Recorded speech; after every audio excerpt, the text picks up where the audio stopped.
तो वहीं अमेरिका और इजराइल ने कई मोर्चों पर ईरान की घेराबंदी कर दी है। यमन में हूती विद्रोही ईरान की आखिरी मजबूत किलेबंदी हैं।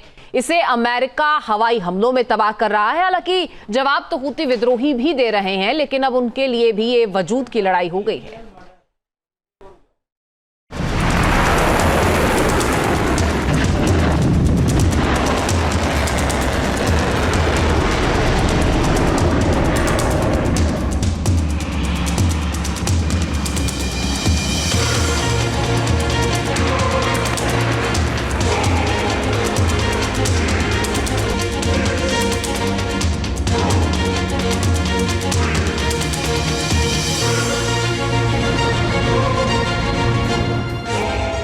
ईरान का आखिरी किला, हूती विद्रोहियों का गढ़ दहला।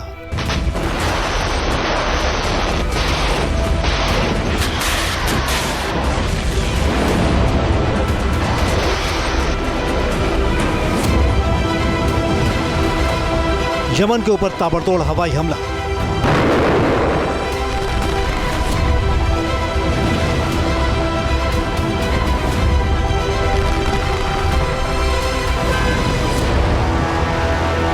अमेरिकी जंगी बेड़ों पर विध्वंसक निशाना।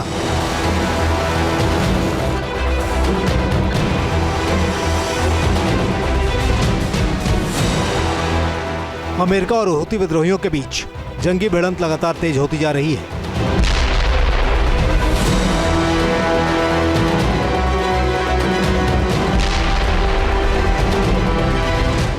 इन तस्वीरों से साफ है कि अमेरिका ने हूती विद्रोहियों की नकेल कस दी है।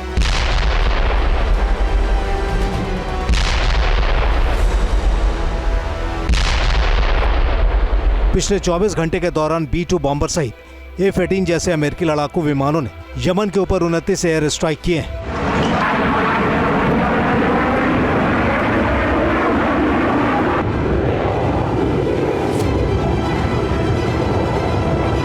हमलों के इस फहरिस्त में यमन के होदीदा में हूती विद्रोहियों के कम्युनिकेशन नेटवर्क पर 2 हवाई हमले, राजधानी सना के 2 अलग अलग इलाके पर कई बार हमला,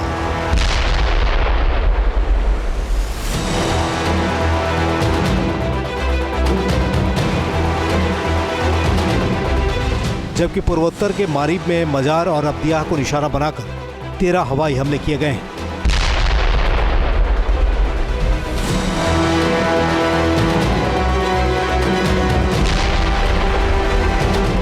दरअसल अमेरिका और इजराइल ने मिडिल ईस्ट में ईरान की कमजोर नस दबा दी है।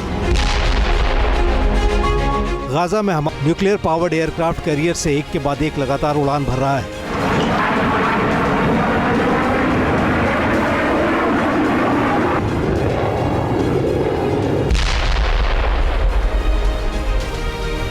और उत्तरी यमन में मौजूद हूती विद्रोहियों के ठिकानों को पाताल लोक में भेज रहा है।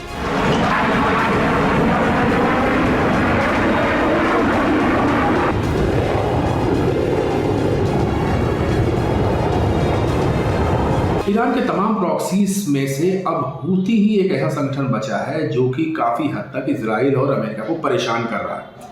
हमास और हिजबुल्लाह को इन्होंने कॉर्नर कर दिया है।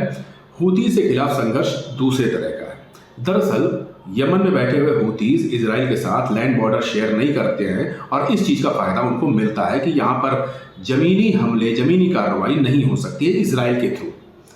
यही वजह है कि सिर्फ और सिर्फ अमेरिका या उसके सहयोगियों को एयर स्ट्राइक्स और मिसाइल हमलों पर डिपेंड रहना पड़ता है, ड्रोन स्ट्राइक करवानी पड़ती है, लेकिन उसकी भी अपनी कुछ लिमिटेशंस हैं। तो हूतीज एक आखिरी दुर्ग कह सकते हैं ईरान का। पिछले हफ्ते अमेरिका के राष्ट्रपति डोनाल्ड ट्रंप ने अपने सोशल नेटवर्क ट्रूथ पर एक वीडियो शेयर किया था और दावा किया था कि अमेरिकी हमले में एक साथ कई हूती विद्रोहियों को मार डाला गया है।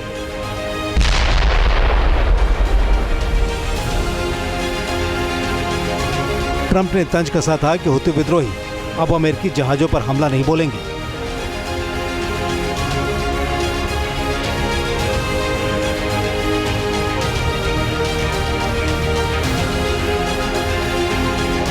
अमेरिका और इजराइल मिडिल ईस्ट में एक साथ कई निशाना साध रहे हैं। इसीलिए अमेरिका ने वॉरशिप ट्रूमन की मदद के लिए USS कार्ल विंसन को मिडिल ईस्ट में तैनात करने का फैसला लिया है।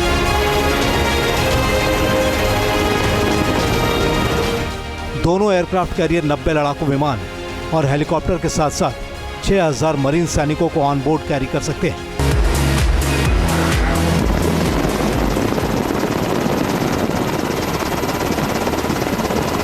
हालांकि अमेरिकी हमलों को जवाब देने का दावा हूती विद्रोहियों ने भी किया है।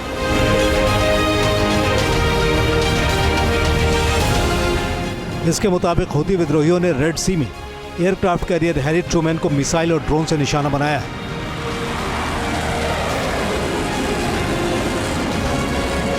दावा यह भी किया गया है कि अमेरिकी लड़ाकू विमानों के हमले का हूती विद्रोहियों की सैन्य क्षमता पर कोई असर नहीं पड़ा है। हूती विद्रोह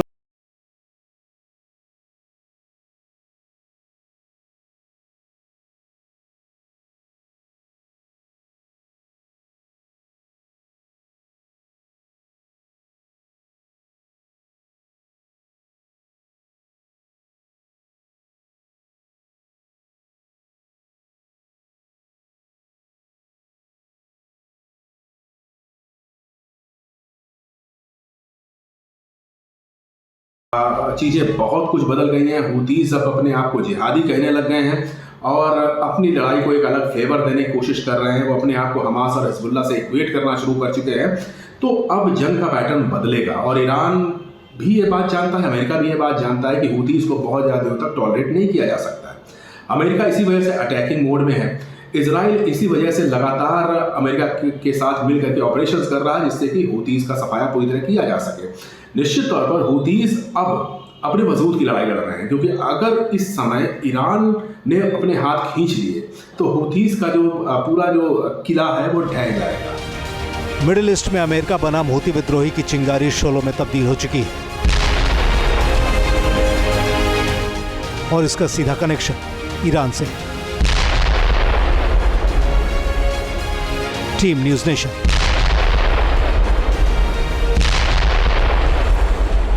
न्यूज नेशन अब व्हाट्सएप पर खबरों के ताजा अपडेट के लिए न्यूज नेशन के इस QR कोड को स्कैन करें।